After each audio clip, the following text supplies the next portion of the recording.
Battar reklama qilyapti ko'z doktor. Nima edi u, alima? Tonus xabar kasal. Hamma kasalliklar yaxshi bo'ladigan, kataraktdan oldin ola, glaukomani oldin ola, yana bir-birlar oldin ola deb doktor chiqib aytib beryapti. Sun'iy intellektda bu. Yo'q, doktorda o'zini aytgan. Bizni bitta doktorimiz chiqdi menga, aka dedi, ertaga dedi, syomka bordi. Qanaqa syomka bordi? Shunaqa dedi, dori bo'yicha dedi. Men aytdim, qanaqa dori bo'yicha dedim. Keyin u dori emas, bat dedi. Qanaqa bat dedim, mana shu dedi. Men sen jinnimisan dedim. O'zingga obro'ying tushirib, klinikaga obro'ying tushirmoqchimisan dedim. Bugun o'ziga tashlab berdim. Aka, rahmat, vaqtda qaytaribsiz meni. Bu boshqa doktorni olib, pulini beradi. Biz reklama qilib berasiz-da. Nima kerak bor u? Yo'q, 1-2 so'm emas, milliard so'm uchun arzimaydi. Butun dunyoni aldaysiz siz. Uni ertaga javob bor. Siz million odamni aldayapsiz. Men bunda agar bu yolg'on gapiradigan bo'lsangiz, tushundingiz-a? Avvalgi yolg'onlar bu oson, bir kishini aldash. Bu yerda million odamni aldayapsiz. Lekin to'g'ri gapirgan bo'lsangiz, million odamga to'g'ri gapiryapsiz-da. Tushunasizmi?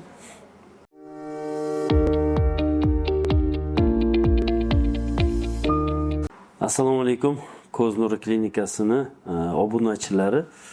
Bugun og'riqlar, ko'zdagi og'riqlar bo'yicha ozgina tushuncha beraman sizga. Ko'p bemorlarimiz keladi, meni ko'zim og'riyapti deydi. Tekshirishga falon pul to'lab kiradi. Yaxshiki, agarki ko'zdagi muammo bo'ladigan bo'lsa, biz buni ko'zda bosimi bo'lsa og'riq beradi. Ko'zdagi shamollashlar bo'lsa og'riq beradi. Ko'zni ichki shoh pardalarida birorta yot jism bo'lsa og'riq beradi.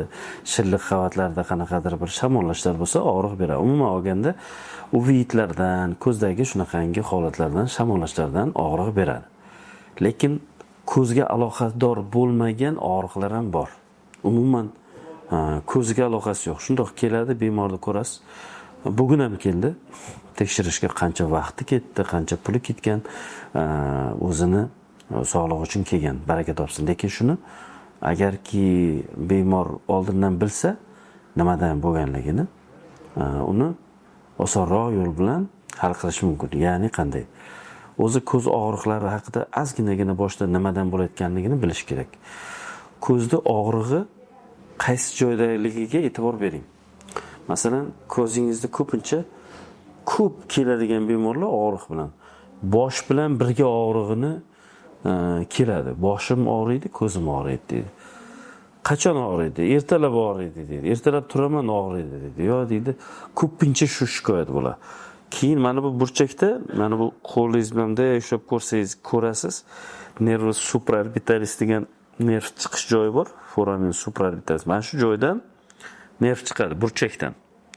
Shu joy traynichiy nerv bor, uch shoxli nerv bor. Bittasi pastki joyiga, bittasi shu yerga, bittasi tepaga beradi. O'sha tepa shoxidan bitta shoxchasida nervda shamollash bo'lsa, og'riq beradi, kuchli og'riq beradi. Yoki bir oddiy shamollashlar bo'lsa ham, mana shu joyda agar shu sohani o'zidagi nervni o'zi shamollasa, masalan, kanser nerv tagida ko'p o'tirdi yoki mana bu mashinani postoyanno bir tomonni ochib qo'yadi-ku oynasini. Bu tomonga beradi, ko'proq chap tomonga beradi. O'shandan beradi. Yo oddiy gaymarit yoki frontit bo'lgan holatlarda ham o'sha joyga og'riq beradi. Mana bu bossangiz o'sha tochka og'riy boshlaydi va u og'riq peshonaga va ko'zga beradi. Tortib og'riydi. Bemor aytadi, shunaqa og'riq beryapti. Qachondan beri? 1 oy bo'ldi, 2 oy berdi. Bosh og'riq dori ichaman, ba'zida o'tadi, ba'zida o'tmaydi deb shikoyat bilan keladi. Ikkinchi shikoyat bor.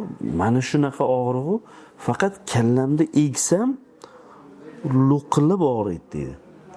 Bu endi 100% bu gaymaritni yoki frontitni ko'zga beradigan og'rig'i bo'ladi. Bu peshonasi bilan birga qo'shilib ko'zga ham og'riq beradi.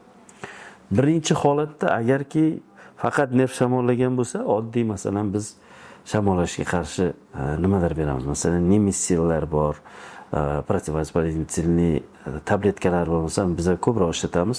Og'riq qoldiradigan va shamollashga qarshi bo'lgan tabletka bor. Milbek Forte tabletkasi bor. O'shani masalan 2 mahal ovqatdan keyin iching 5 kunga deymiz.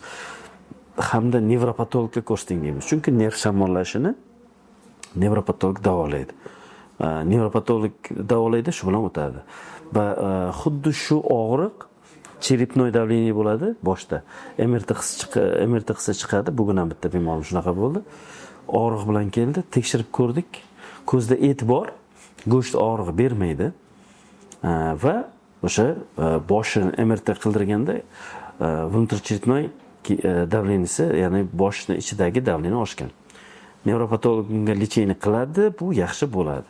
Faqat o'sha to'g'ri yo'nalish tanlash kerak. Buni ko'zni bosimini tekshirib ko'ramiz, ko'zda ichini ko'ramiz, yaxshi bo'lsa bo'ldi, buni nevropatolog o'zi davolayveradi. Endi agarki lo'qillab pastga qaraganda lo'qillaversa, og'riq beraversa, bu burunlaringizda bitish bo'lsa, tomoqlaringizda shamollash bo'lsa, yo tez gaymarit bo'lib turgan odamlarda shu peshonasi bilan qo'shilib ko'zi og'riydi. Bular burnini bitishini ochib qo'yadi. Men Rinaxil ishlataman ko'pincha bemorlarimizga Rinaxil beraman. Endi buni ular doktorlar o'zlari beradi. Odatda Sinopret tabletkalar beraman o'sha analarni ochish uchun. Hamda o'sha gunohlarni yo'qotish uchun o'sha pazuxalarni ular doktorlarimiz yuvadi-da, yuvib yeringini olib tashlaydi. Yo burni qiyshiq bo'ladi. Ko'pincha o'sha gaymarit bo'ladigan odamlarda ko'pini burni qiyshiq bo'ladi. MCKT qilinsa, MCKTda o'sha perdachi pazuxasi, ya'ni burun yonbosh to'qimalarni MCKT qilinsa, o'zi aniq chiqadi. Gaymarit bormi, frontit bormi, kista bormi, yo'qmi, burun qiyshiqmi, yo'qmi. Uni burnini to'g'rilab, pazuxalarni ochib qo'yilsa, og'riqlar, ko'zdagi og'riqlar ham butunlay yo'qoladi. Bemor aytadi, men deydi, 3 kun, 4 kunda o'sha yaxshi bo'lib ketdim deydi. Yaxshi nafas olyapman deydi. Atak bu gaymarit tez qaytariladi. Yana bir og'riqlardan boshqa ko'zga og'riq beradigan og'riqlardan biri tishdagi shamollashlar ham shunaqa og'riq berishi mumkin. Bir случай bo'ldi. Shu bosh og'riq bilan ko'p shikoyat qiladigan holatda 2 oy har xil nevropatologlarda, ularda hamda bir 4 ta nevropatologda ularda hammasida lecheniya olib ko'rgan, foyda bermagan holatda ko'rdikki, tishda maydagina teshikcha bor ekan.